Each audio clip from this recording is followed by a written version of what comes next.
afternoon, folks. Welcome back. Today's video is the unholy title, the unholy lines between the Nova Scotia RCMP and Gabrielle Wortman, the mass murderer of Saturday night, April 18th, Sunday morning, April 19, 2020.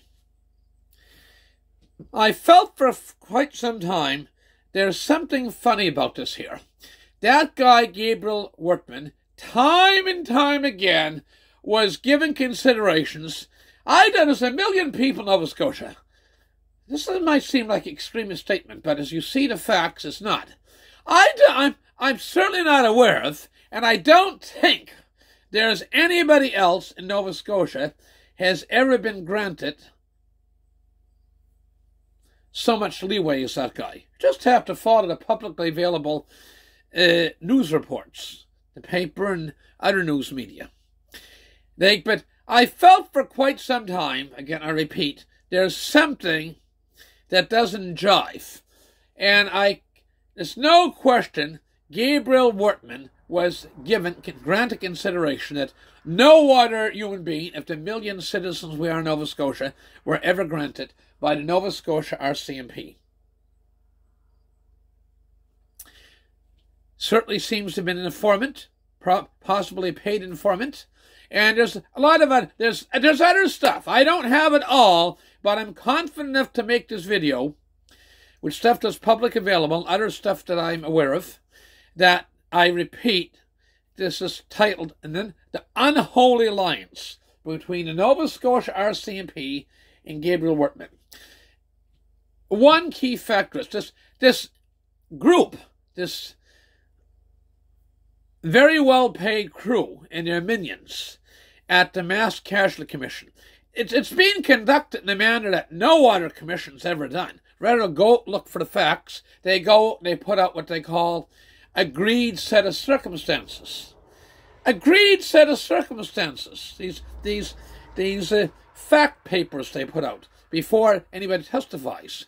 But to top it off, they have this week, one of the three fellows had intricate contact, repeated over many years, over several years, with Gabrielle Wortman, is going to testify. And he will not testify, will not be questioned publicly. And what he said will never be made public. And the reason is, we're given his quote, because they'll get the real story. So in other words, they're saying that he's gonna lie, like lying lucky here. Lying lucky, there's no question when there's 4 against 1. And at least 2 of the ones that contradict totally what she said are very reputable officers. At least 2 of the 4 that contradict lying lucky are very reputable. So they're basically telling us he's going to be, this officer, coming up this week now, starting tomorrow, I think it's starting tomorrow. Everything's shut today. Thanksgiving, Labor Day Monday, and a happy Labor Day to everybody. Happy Labor Day Monday. Now, what he says will never be made public. No audio of it. It'll be a transcript of what is said.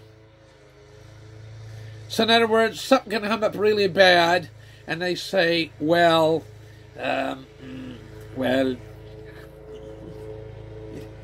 it's an embarrassment. It's an embarrassment, but we can't say anything more. Okay, you'll never get the truth from it.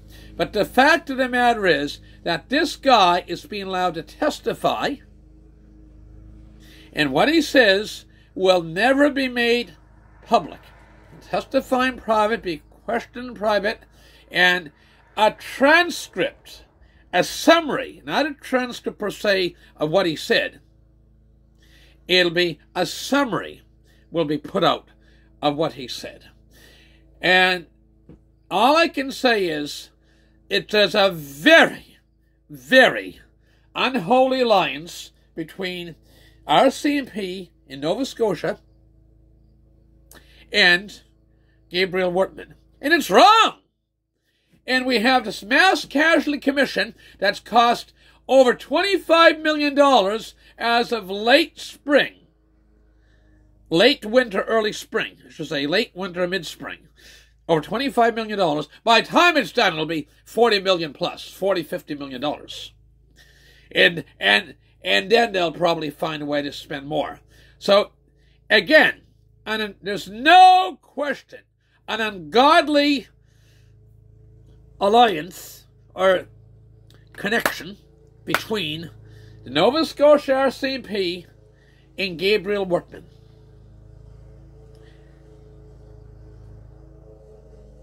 And it's wrong.